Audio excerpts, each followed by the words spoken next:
2020. What even was 2020? Was this 2020? Was this 2020?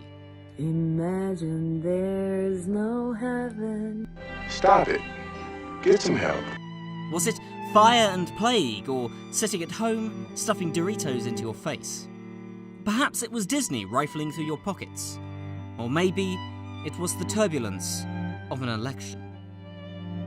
Scientists are still working on the answer, but to truly understand 2020, we must look at the decade that preceded it. This is a series of films looking at the 2010s, how we got from there to here, and to see whether it was entirely worth the effort. But we'll get to all of that because we start, predictably, with 2010.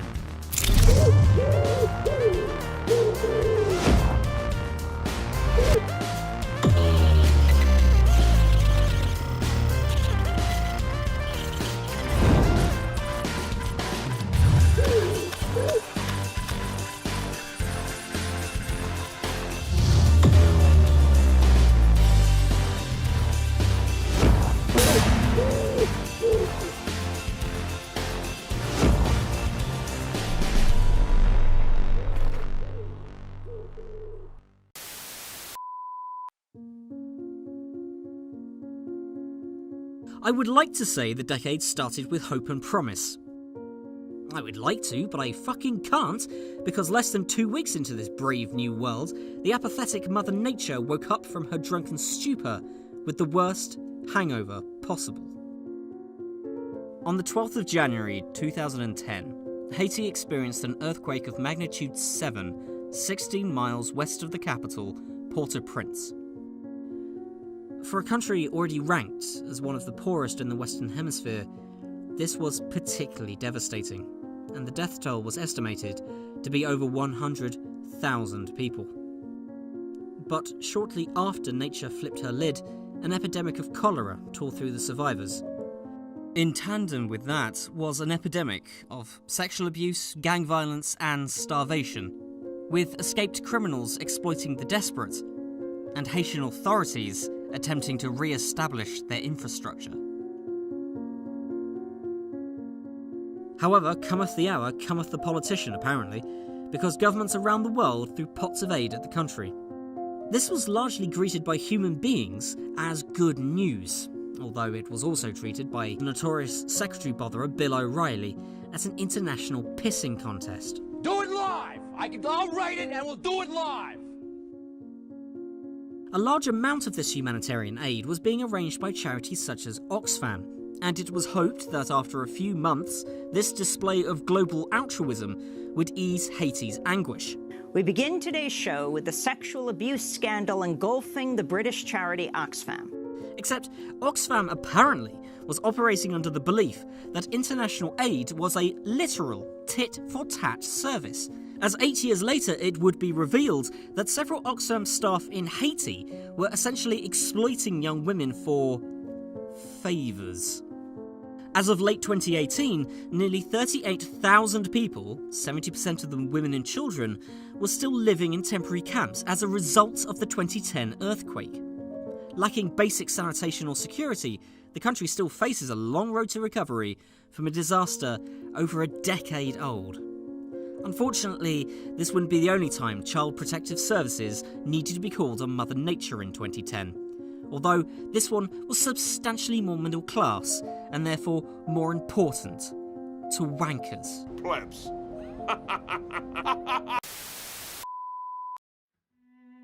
Tired of having a gene pool you couldn't even drown a toddler in, the country of Iceland decided to enact some revenge in April by ruining all of Europe's holidays. The eruption of... well, I'm not even going to attempt that. You're not an intellectual. You're a fake and a fraud. This volcano in Iceland downed flights in 20 countries across Europe. This caused 10 million people to have their holiday plans delayed. We are going to be on that flight. I warn you, we are going to be on that flight. Leading to the most disruption to European air travel since the fucking Luftwaffe. The flights were generally regarded by the news as the worst disaster in the world, featuring talk of explosions, blankets of ash hanging above us like the sword of Damocles, and holidaymakers from here to Paris burning airports down to the ground. Not that Parisians need much of an excuse there. Haiti must have been hugely sympathetic.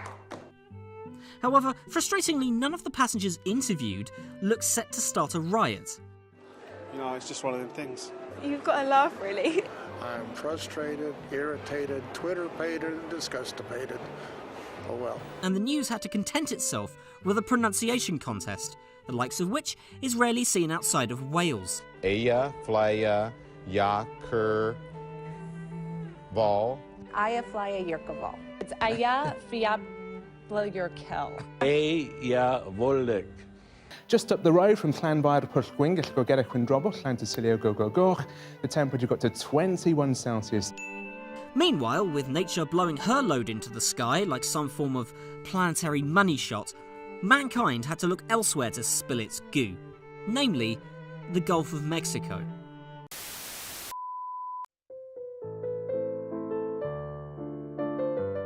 On the 20th of April 2010, the BP-owned oil rig Deepwater Horizon suffered a catastrophic malfunction, killing 11 people and resulting in 4.9 million barrels of crude oil gushing into the sea. Hey! He's Michael here. At first, nobody seemed to give much of a shit about it, as the rig was far out to sea, and the only images we had was this video, looking like a Venom sex tape. However, as soon as America learned it was the British doing it, suddenly this was 1776 all over again. Whoa! Hey, what the hell are you doing? Get out of here! You're making things worse! Please, get back to the bar! Well, that's not entirely fair. The ecological impact was immense, with about 20 times the amount of oil spilled in the Exxon Valdez incident, now poisoning fish and birds across the Gulf. So much so that the true impact on the environment has yet to be measured. It was a terrible time for marine life, but a wonderful time for Dawn shareholders, as the entire cleanup operation sounded like a 1970s dish soap advert. Palmolive suds last, from the first glass to the last greasy casserole. It was also a good time to be Kevin Costner, who took time out of his busy schedule to tout a device that claimed to clean the ocean of oil. Am I up here hawking my product? I guess. I don't know. As for BP, the company hadn't been British for a very long time, and while Nigel Thornberry's inbred cousin was made the public face of the disaster, there's no one who wants this thing over more than I do. You know, I'd like my life back. That's the spirit, poodles. The maintenance of the rig had almost nothing to do with us Brits. No, when we want to destroy a country, we do it the old-fashioned way, through tea and opium. But while the colonies were getting particularly rowdy across the Atlantic, it wanted more oil, so it dug deep into the sea. We in Blighty had better things to worry about. We had a general election. Not for the first time this decade, we the people got to choose who we wanted to run the country into the ground for the next 5 years. The amazing boiled ham, a confused Boy Scout, or a deflated balloon with the least convincing smile this side of Wilson. Wilson! Wilson! She's just a self-bigoted woman. For decades, UK elections were largely a two-horse race, with the two main candidates, Conservatives and Labour, trying really hard not to be objectionable human beings for once in their lives, while the third party, the Liberal Democrats, were generally just happy to be there at all. However, after a series of blunders by Labour Prime Minister Gordon Brown, David Cameron began to pull ahead. By some miracle, Liberal Democrat Nick Clegg also made huge gains, mostly amongst the young, due to his promise to not raise tuition fees. I believe it's time for promises to be kept. A promise which I'm sure won't come back to bite him in the arse. They ask you how you are, you just have to say that you're fine when you're not really fine, but you just can't. In the event, Cameron received only a narrow majority of the vote and needed Clegg to prop up his government, explained elegantly here by an NPC in Grand Theft Democracy 3. Yet, as the next 5 years would prove, Clegg was as morally flexible as a back-alley abortionist, and Cameron would pretty much do whatever he wanted, including selling off the post office, increasing austerity, and, yes, increasing tuition fees, which went down about as well as you'd expect. But instead, it's these images of a police van being looted by fringe elements. Until then, though, after 13 years, Labour was out, and a new romance was blossoming at number 10.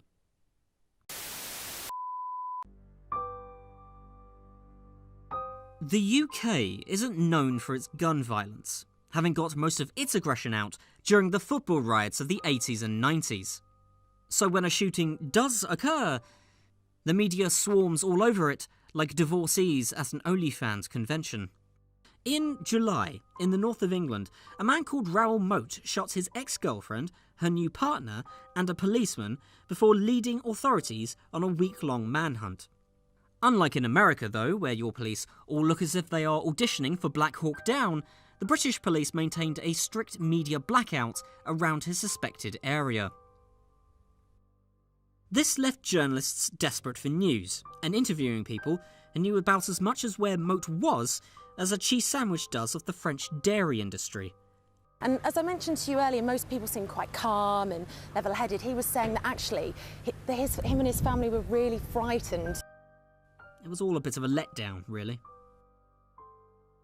According to a note left by the gunman, he was rather upset by the negative coverage, although apparently capping a policeman was enough to get him a sizable fan club online. However, with the nation's journalists apparently more interested in finding him than the police were, the gunman was eventually tracked down to a field and surrounded.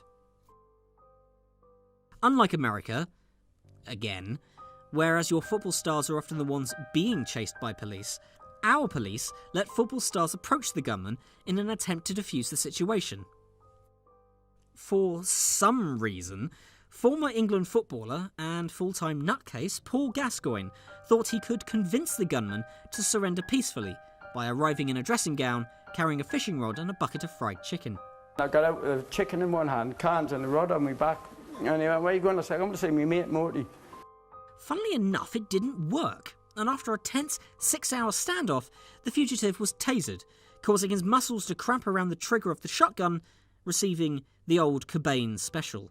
In the end, the only one harmed was Moat himself, dead by his own hand, bringing an end to the hunt for Britain's most wanted man.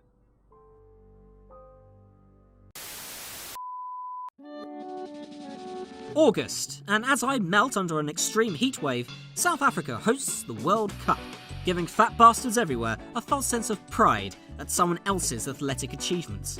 Spare me. I won that tournament. It was the first World Cup to be held on the African continent, and as such, gave South Africa the opportunity to show it was far more than apartheid and the carjacking capital of the world. The heat is on for South Africa's car thieves. No, South Africa is also home to inspirational human being Nelson Mandela, something they were damn sure to remind everyone about.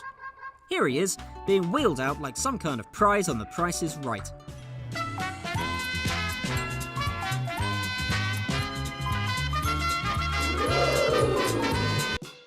But the South African World Cup was also where the Vuvuzela was introduced to the world, where the commentary could have been akin to Swift in terms of wit and wisdom, but none of it would have mattered because Johannesburg filled the stadiums with angry hornets. Not the beast! Not the beast! Ah! Also in August, 33 miners became trapped 700 metres below ground in Chile when the mine they were working in collapsed. The men survived by finding refuge in a shelter, but were now stranded, their location unknown to the authorities, and were rapidly running out of essentials. However, the miners shot a video of themselves, apparently auditioning for the world's funniest mining disasters.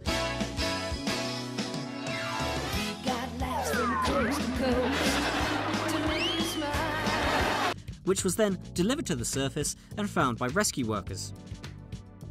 While obviously distressing for families, the news coverage was becoming increasingly erotic, with all the talk about Shafts plunged deep into Mother Earth, like the whore she is.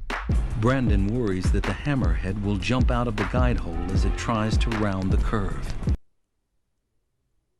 I'm sorry, I lost my train of thought. Oh yes. Over 69 days, the world held its breath as the Chilean government worked around the clock to rescue the stricken men. Other nations also offered their support, and in a striking display of humanity, no one managed to call another rescue worker a paedophile, so that was nice. On the 13th of October, the rescue shaft was finally ready, and news outlets breathlessly waited for the first miner to be winched to safety. A party atmosphere had developed, and as Florencio Avalos was hauled out of the hole, like some kind of reverse suppository, celebrations erupted across the camp. However, the entire operation took 22 hours, and by the time the last man was rescued, celebrations had cooled somewhat. For everyone concerned, though, it was a huge relief. All except Johnny Barrios Rojas, whose wife only learned he had a mistress when they both arrived to watch Johnny's rescue. On seeing the situation, he probably thought life in the world's worst gay bar was preferable, and dived right back in. In New Zealand, the Kiwis had something of a Chilean miners' moment themselves when 29 men became trapped underground in the Pikes River mine in November. Unfortunately, unlike Chile, an explosion tore through the mine on the 24th of November, which rescue workers believe claimed all 29 survivors. Attempts were made to recover the bodies, but it was soon judged too dangerous to reopen the mine.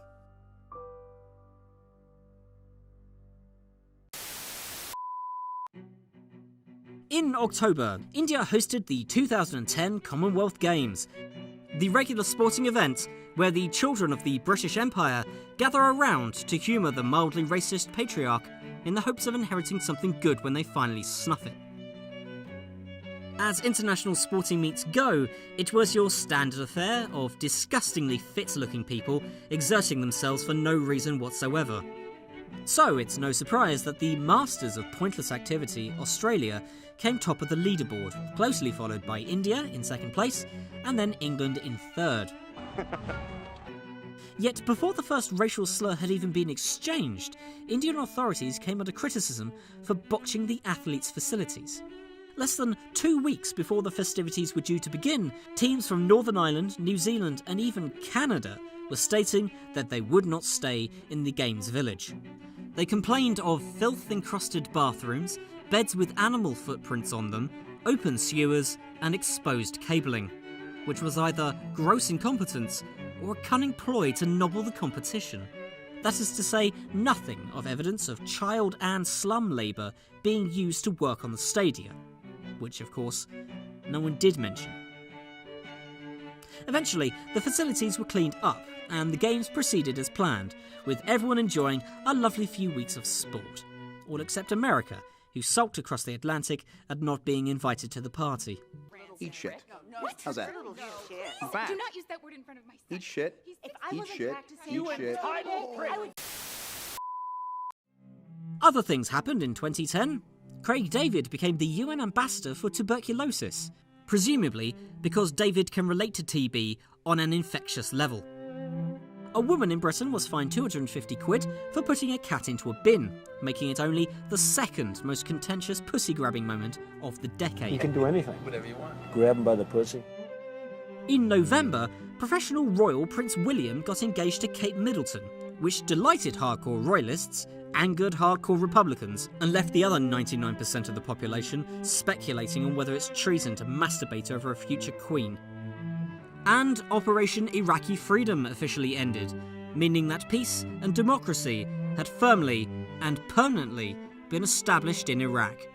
Soldiers and leaders at all levels embraced the mission of partnering to achieve a stable, sovereign, and self-sufficient Iraqi security force. For all the misery in real life throughout 2010, you would imagine people would want something nostalgic for their leisure. And they did.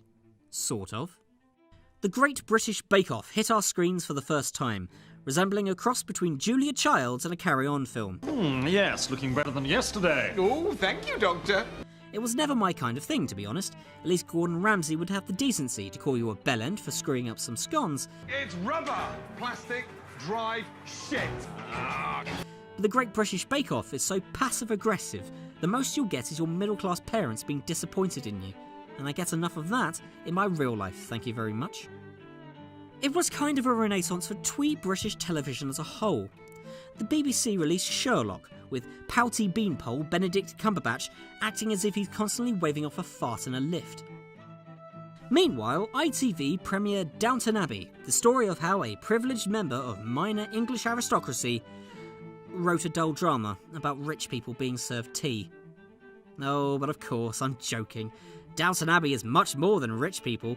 It also features poor people being salt of the earth and knowing their place. Stick to what you know, Julian. Bravo, Dick! However, while we were watching quaint dramas about social etiquette, the rest of the world was going fucking nuts. America got The Walking Dead, a soap opera masquerading as a zombie flick, while Australia had a snuff film masquerading as a documentary in Spartacus. As for the big screen, The Social Network showed the world exactly how interesting tech geeks can be, i.e. not at all, while Christopher Nolan directed Inception, answering the question as to what happens when Paris finally disappears up its own anus. Most intriguing of all was The King's Speech, a contemplative and well-paced film showing how with patience and hard work, anyone can overcome their difficulties and achieve their dreams, so long as they're king of a global empire with enough personal wealth to buy Belgium. Shit. Still, if none of that took your fancy, video games had what may have been one of their last golden years. For your space cowboys intent on solving intergalactic crises with your cock, there was Mass Effect 2. For your regular cowboys who aren't afraid to cry, there was Red Dead Redemption. For people who hate the French, there was Civilization 5. And for people who hate themselves, there was Heavy Rain. Not just because of the torture porn, but because the writing is so bad, it's officially classed as a cry for help. Jason! Jason! Finally, as 2010 came to an end, a small story was emerging from Tunisia. On the 17th of December, a fruit seller named Mohamed Bouazizi took to the streets of Sidi Bouzid to support his family, the same way he had done since the age of 10. According to his family, the police soon arrived and began berating Bouazizi before confiscating his goods. He tried to retrieve the goods from the local governor, but failed to get anywhere. With no means of supporting his family, and in protest, Bouazizi set himself on fire. But there's always something kicking off in that region, right? There's nothing to worry about, right?